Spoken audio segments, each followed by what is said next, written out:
അസ്സലാമു അലൈക്കും വറഹ്മത്തുള്ളാഹി വബറകാതുഹു. രണ്ട് മനോഹരമായ ഇസ്മുകൾ. നമ്മുടെ മനസ്സിൽ എന്തോ ഒരു ആഗ്രഹങ്ങളുണ്ട് അല്ലേ? ഒരുപാട് മുറാദുകൾ നടക്കൂലാന്ന് കരുതിയിരിക്കണ ചില മുറാദുകളൊക്കെ ഉണ്ട്. അള്ളാഹു അത് സാധിപ്പിച്ചു തരും. ചോദിക്കുമ്പോൾ നിങ്ങൾ അവൻ്റെ അസ്മാഉൽ ഹുസ്ന കൊണ്ട് ചോദിക്കണേന്ന് പരിശുദ്ധ ഖുർആനും മുത്തുനബി സല്ലല്ലാഹു അലൈഹി വസല്ലം തങ്ങളൊക്കെ പഠിപ്പിച്ചെന്നല്ലേ? ആ അസ്മാഉൽ ഹുസ്നയിലെ രണ്ട് അത്ഭുതം നിറഞ്ഞ ഇസ്മുകൾ നമുക്കൊന്ന് പഠിച്ചാലോ? ചില ഇസ്മുകൾ കൂടിച്ചേർന്നതാണത്. അതിൽ ഒരു ഇസ്മ നെഞ്ചിൽ കൈവച്ച് 5 തവണ ചൊല്ലിയിട്ട് ഇറങ്ങിയാൽ ഏത് കാര്യത്തിനാണോ ഇറങ്ങുന്നത് ആ കാര്യം അള്ളാഹു നടത്തിത്തരുമെന്ന് സ്വാലിഹീങ്ങൾ രേഖപ്പെടുത്തി വെക്കുന്നുണ്ട്. 2 ഇസ്മുകൾ നമ്മുടെ ജീവിതത്തിൽ പതിവാക്കാൻ പറ്റിയ, വളരെ കുറച്ച് മാത്രം പതിവാക്കാൻ പറ്റിയ ഇസ്മുകളാണ് അതൊക്കെ. അള്ളാഹു റബ്ബുൽ ആലമീൻ ചൊല്ലാൻ, അന്വർത്ഥമാക്കാൻ, അത് ആസ്വദിക്കാൻ നമുക്ക് തൗഫീക്ക് നൽകുമാറാകട്ടെ.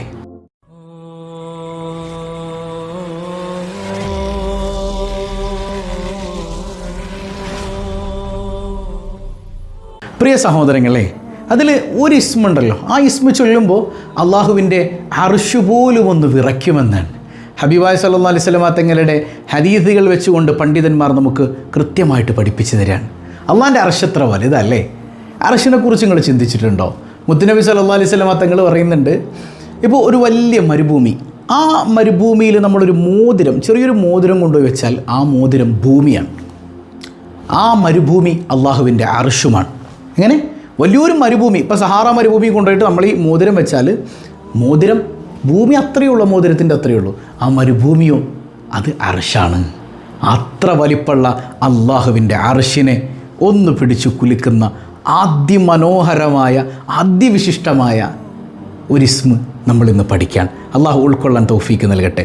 എത്രയോ ആളുകളാണ് അർശിൻ്റെ തണൽ കിട്ടി രക്ഷപ്പെടുന്നതല്ലേ? ഇപ്പോൾ ദുനിയാവിലൊരു ദിവസമല്ല, മഹ്ശറിലെ ഒരു ദിവസം 50,000 വർഷമാണെന്നും 50,000 ദിവസമാണെന്നൊക്കെ വ്യത്യസ്ത അഭിപ്രായമുണ്ട്. അപ്പോൾ അത്രയും ദൈർഘ്യമേറിയ സമയം വളരെ കുറച്ചായിട്ട് ചില മനുഷ്യന്മാർക്ക് അനുഭവപ്പെടും. അവർ അർശിൻ്റെ തണലിൽ നിൽക്കുന്ന ആളുകളാണ് അല്ലേ?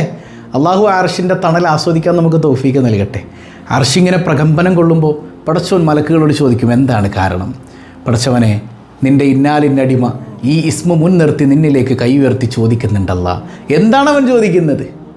ഇന്നാലിൻ്റെ കാര്യങ്ങളാണല്ല അവന് ഞാൻ കൊടുത്തിരിക്കുന്നു എന്ന് അള്ളാഹു റബ്ബുൽ ആലമീൻ പറയുമത്രേ.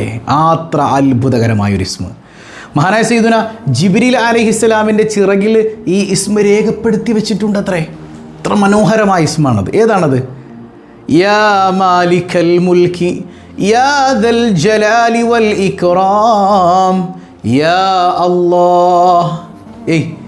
യാ മാലിക്കൽ മുൽക്കി യാ ദൽ ജലാലി വൽ ഇക്റാം യാ അല്ലാഹ്. ദുആ ചെയ്യുമ്പോൾ ഈ ഇസ്മ 15 തവണ അള്ളാഹുവിനെ വിളിച്ചിട്ടെന്ന് ദുആയിരുന്നു. അള്ളാഹു കാര്യങ്ങൾ എളുപ്പാക്കി തരും, മുറാദുകൾ ഹാസുലാക്കി തരും. മറ്റൊരു ഇസ്മ കൂടെ നമുക്ക് പഠിക്കാനുണ്ട്. നമ്മൾ പ്രാർത്ഥിക്കുന്ന സമയത്ത് 17 പ്രാവശ്യം ഈ ഇസ്മ ചൊല്ലിയിട്ട് ദുആയിരുന്നാൽ അള്ളാഹു എത്ര വലിയ കാര്യം നടത്തിത്തരും. ദാരിദ്ര്യമാണോ, കടാണോ, പ്രശ്നമാണോ, വീടാണോ, വിവാഹമാണോ, എന്തോ ആയിക്കോട്ടെ, പഠിച്ചോൻ കാര്യങ്ങൾ നടത്തിത്തരും. മറ്റത് 15 ആണെങ്കിൽ ഇത് 17 ആണ്. മാത്രമല്ല ഈ ഇസ്മ നമ്മളൊരു കാര്യത്തിന് ഇറങ്ങാൻ, നമ്മൾ ജോലിക്ക് പോകാൻ, പുതിയൊരു ഇൻ്റർവ്യൂവിന് പോകാൻ, എക്സാമിന് പോകാൻ ഒക്കെ പഠിച്ചിട്ട് വേണം പോകാൻ. ആ കൂട്ടത്തിൽ ഇറങ്ങുന്ന സമയത്ത് നമ്മുടെ ഈ വലത് കൈ നമ്മുടെ ഹൃദയത്തിലേക്ക് ഇങ്ങനെ ചേർത്ത് വെച്ചിട്ട് ഖൽബറിഞ്ഞ് 5 തവണ ഈ ഇസ്മ ചൊല്ലിയിട്ട് ഇറങ്ങാം. 5 തവണ അല്ലേ? യാ ഗനിയ്യു യാ മുഗ്നി യാ അല്ലാഹ് യാ ഗനിയ്യു യാ മുഗ്നി യാ അല്ലാഹ് യാ ഗനിയ്യു യാ മുഗ്നി യാ അല്ലാഹ്. ഐശ്വര്യവാനായ റബ്ബേ. ഇത് പറയുമ്പോൾ നമ്മളൊരു ബോധ്യത്തിലായിരിക്കണം. ഞാൻ സമ്പാദിക്കാൻ പോണതും ഞാൻ സമ്പാദിച്ചതും ഇതൊന്നും എൻ്റെതല്ല, എനിക്കില്ല ഒന്നും, ഞാൻ ഒന്നും സമ്പാദിച്ചിട്ടില്ല, എല്ലാം നിൻ്റെതാണ്.